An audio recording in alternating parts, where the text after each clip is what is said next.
The Outsiders, Chapter 9, Part 2. Tim Shepard and company were already waiting when we arrived at the vacant lot, along with a gang from Brumley, one of the suburbs. Tim was a lean, cat-like 18-year-old who looked like the model JD you see in movies and magazines. He had the right curly black hair, smoldering dark eyes, and a long scar from temple to chin where a tramp had belted him with a broken pop bottle. He had a tough, hard look to him, and his nose had been broken twice. Like Dally's, his smile was grim and bitter. He was one of those who enjoy being a hood. The rest of his bunch were the same way. The boys from Brumley, too. Young hoods, who would grow up to be old hoods. I never thought about it before, but they'd just get worse as they got older, not better. I looked at Derry. He wasn't going to be any hood when he got old. He was going to get somewhere. Living the way we did would only make him more determined to get somewhere. That's why he's better than the rest of us, I thought. He's going somewhere, and I was going to be like him. I wasn't going to live in a lousy neighborhood all my life. Tim had the tense, hungry look of an alley cat. That's what he's always reminded me of, an alley cat. And he was constantly restless. His boys ranged from 15 to 19, hard-looking characters who were used to the strict discipline Tim gave out. That was the difference between his gang and ours. They had a leader and were organized. We were just buddies who stuck together. Each man was his own leader. Maybe that was why we could whip them. Tim and the leader of the Brumley outfit moved forward to shake hands with each of us, proving that our gangs were on the same side in this fight. Although most of the guys in those two outfits weren't exactly what I'd like to call my friends. When Tim got to me, he studied me, maybe remembering how his kid brother and I had played chicken. You and the quiet black-headed kid were the ones who killed that Soch? Yeah, I said, pretending to be proud of it. Then I thought of Cherry and Randy and got a sick feeling in my stomach. Good going, kid. Curly always said you were a good kid. Curly's in the reformatory for the next 6 months. Tim grinned ruefully, probably thinking of his roughneck, hard-headed brother. He got caught breaking into a liquor store, the little. He went on to call Curly every unprintable name under the sun, in Tim's way of thinking, terms of affection. I surveyed the scene with pride. I was the youngest one there. Even Curly, if he had been there, had turned 15, so he was older than me. I could tell Derry realized this too, and although he was proud, I also knew he was worried. Shoot, I thought.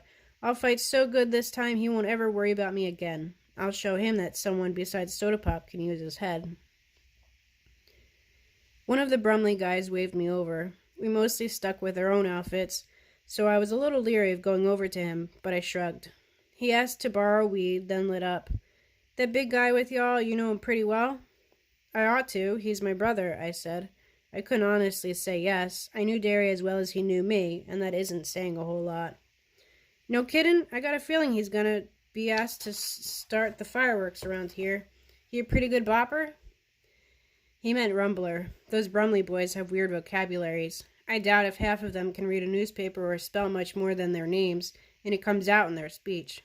I mean, you take a guy that calls a rumble bop action, and you could tell he isn't real educated. Yep, I said, but why him? He shrugged. Why anybody else? I looked at our outfits over. Most greasers don't have real tough builds or anything. They're mostly lean and kind of panther-looking in a slouchy way. This is partly because they don't eat much, and partly because they're slouchy. Derry looked like he could whip anyone there. I think most of the guys were nervous because of the no weapons rule. I didn't know about the Brumley boys, but I knew Shepard's gang were used to fighting with anything that they could get their hands on. Bicycle chains, blades, pop bottles, pieces of pipe, pool sticks, or sometimes even heaters. I mean guns. I have a kind of a lousy vocabulary too, even if I am educated. Our gang never went in for weapons. We're just not that rough. The only weapons we ever used were knives, and shoot, we carried them mostly just for looks. Like Two-Bit with his black-handled switch. None of us had ever really hurt anybody or wanted to. Just Johnny, and he hadn't wanted to.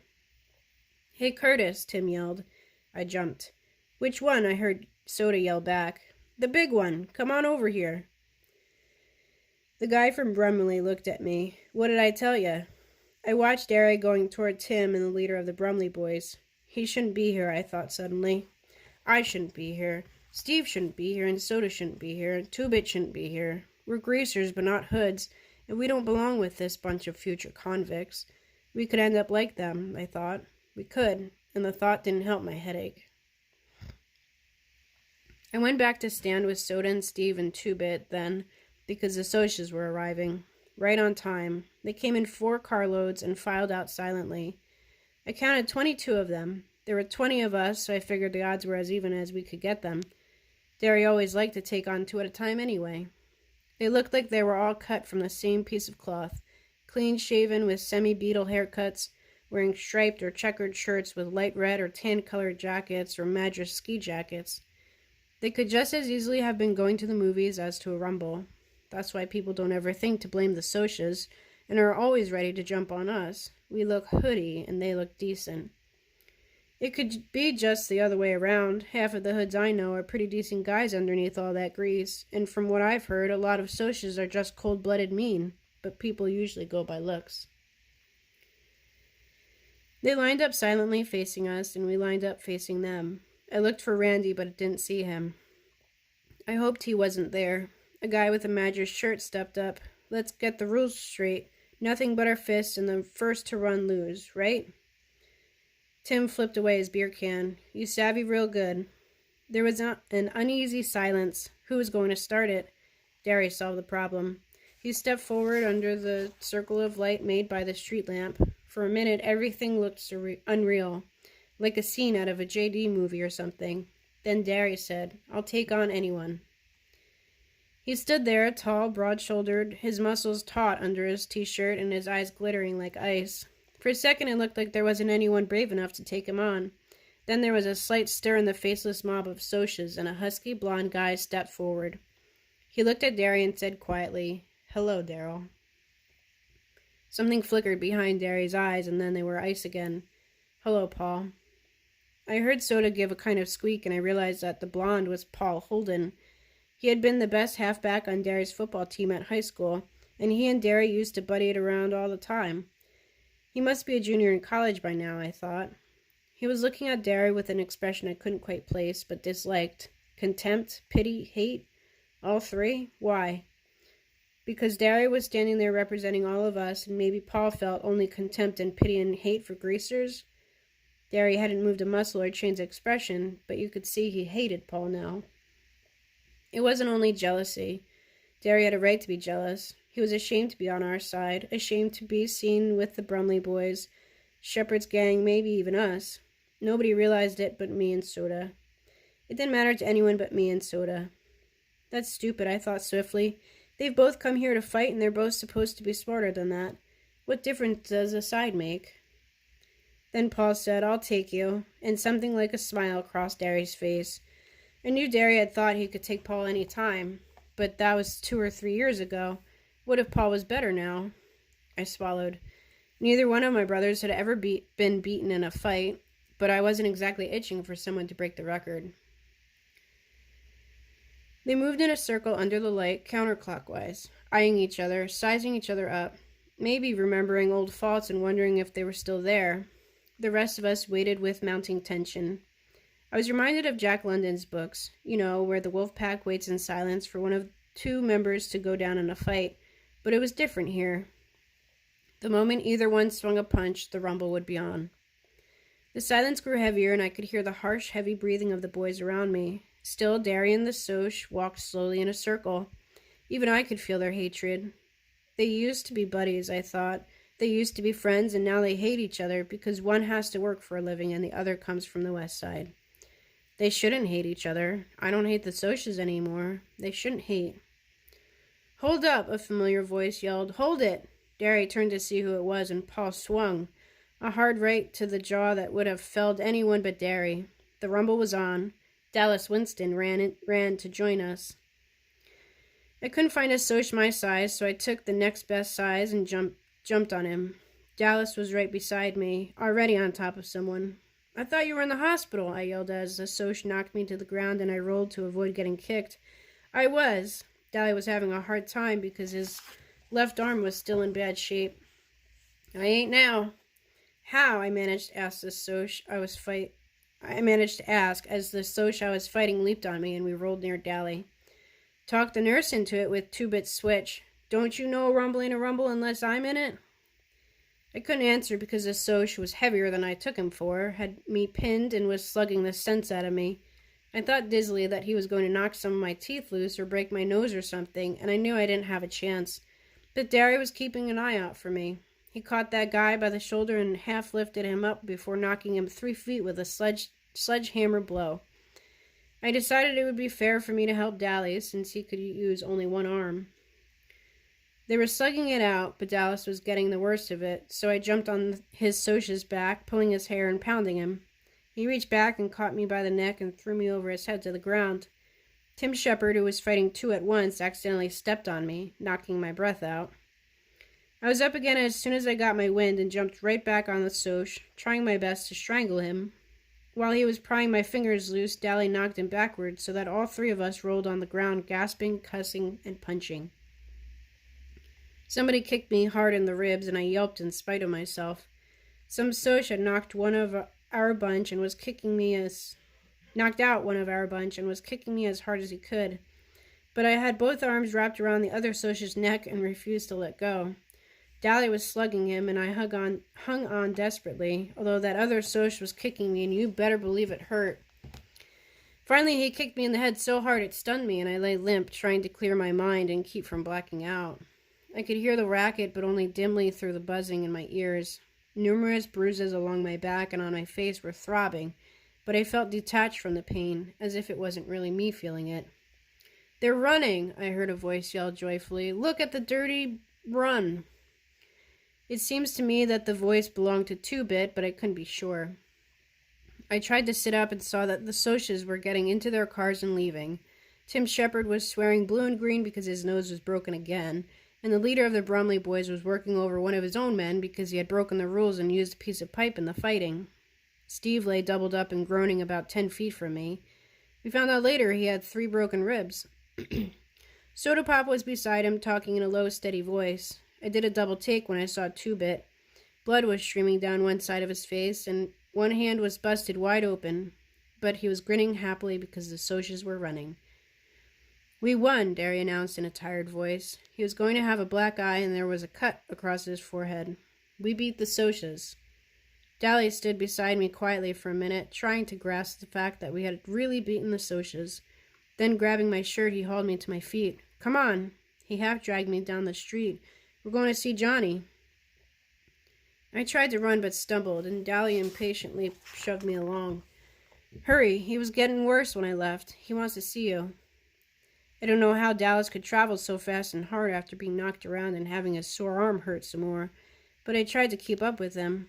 Track wasn't ever like the running I did that night. I was still dizzy and had only a dim realization of where I was going and why. Dally had Buck Merrill's T-Bird parked in front of our house, and we hopped into it. I sat tight as Dally roared the car down the street. We were on 10th when a siren came on behind us, and I saw the reflection of the red lights flashing in the windshield. "Look sick," Dally commanded. "I'll say I'm taking you to the hospital," which will be true enough. I leaned against the cold glass of the window and tried to look sick, which wasn't too hard, feeling the way I did right then. The policeman looked disgusted. "All right, buddy, where's the fire?" "The kid," Dally jerked a thumb toward me. "He fell over on his motorcycle, and I'm taking him to the hospital." I groaned, and it wasn't all fake out. I guess I looked pretty bad, too, because being cut and bruised like I was. The fuzz changed his tone. "Is he real bad? Do you need an escort?" "How would I know if he's bad or not? I ain't no doc." "Yeah, we could use an escort." And as the policeman got back into his car, I heard Dally hiss, "Sucker." With a siren ahead of us, we made record time getting to the hospital. All the way there, Dally kept talking and talking about something, but I was too dizzy to make most of it out. I was crazy, know that kid, crazy for wanting Johnny to stay out of trouble, for not wanting him to get hard. If he'd been like me, he'd never have been in this mess. If he got smart like me, he'd never have run into that church. That's what you get for helping people. Editorials in the paper and a lot of trouble. You'd better wise up, Pony. You get tough like me and you don't get hurt. You look out for yourself and nothing can touch you. He said a lot more stuff, but I didn't get it all. I had a stupid feeling that Dally was out of his mind, the way he kept raving on, because Dallas never talked like that, but I think now I would have understood if I hadn't been sick at the time.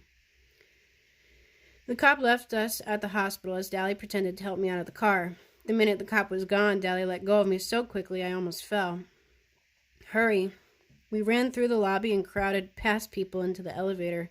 Several people yelled at us, I think because we were pretty racked up looking, but Dally had nothing on his mind except Johnny, and I was too mixed up to know anything but that I had to follow Dally. When we finally got to Johnny's room, the doctor stopped us. I'm sorry, boys, but he's dying. We got to see him, Dally said, and flicked out 2-bit switchblade. His voice was shaking. We're going to see him, and if you give me any static, you'll end up on your own operating table. The doctor didn't bat an eye. You can see him, but it's because you're his friends, not because of that knife. Dally looked at him for a second, and then put the knife back in his pocket. We both went into Johnny's room, standing there for a second, getting our breath back in heavy gulps. It was awful quiet. It was scary quiet. I looked at Johnny. He was very still, and for a moment I thought, in agony, he's dead already, we're too late. Dally swallowed, wiping the sweat off his upper lip. Johnny Cake? He said in a hoarse voice. Johnny? Johnny stirred weakly, then opened his eyes. Hey, he managed softly. We won, Dally panted. We beat the Socias, we stomped them, chased them out of our territory. Johnny didn't even try to grin at him. Useless. Fighting's no good. He was awful white. Dally licked his lips nervously. They're still writing editorials about you in the paper for being a hero and all. He was talking too fast and too calmly. Yeah, they're calling you a hero now and heroizing all the greasers. We're all proud of you, buddy. Johnny's eyes glowed. Dally was proud of him. That was all Johnny had ever wanted. Pony Boy. I barely heard him. I came closer and leaned over to hear what he was going to say. Stay gold, Pony Boy. Stay gold. The pillow seemed to sink a little, and Johnny died. You read about people looking peacefully asleep when they're dead, but they don't. Johnny just looked dead. Like a candle with the flame gone. I tried to say something, but I couldn't make a sound. Dally swallowed and reached over to push Johnny's hair back. Never could keep that hair back. That's what you get for trying to help people, you little punk. That's what you get. Whirling suddenly, he slammed back against the wall. His face contracted in agony and sweat streamed down his face. Damn it, Johnny, he begged, slamming one fist against the wall, hammering it to make it obey his will. Damn it, Johnny, don't die. Please don't die. He suddenly bolted through the door and went down the hall.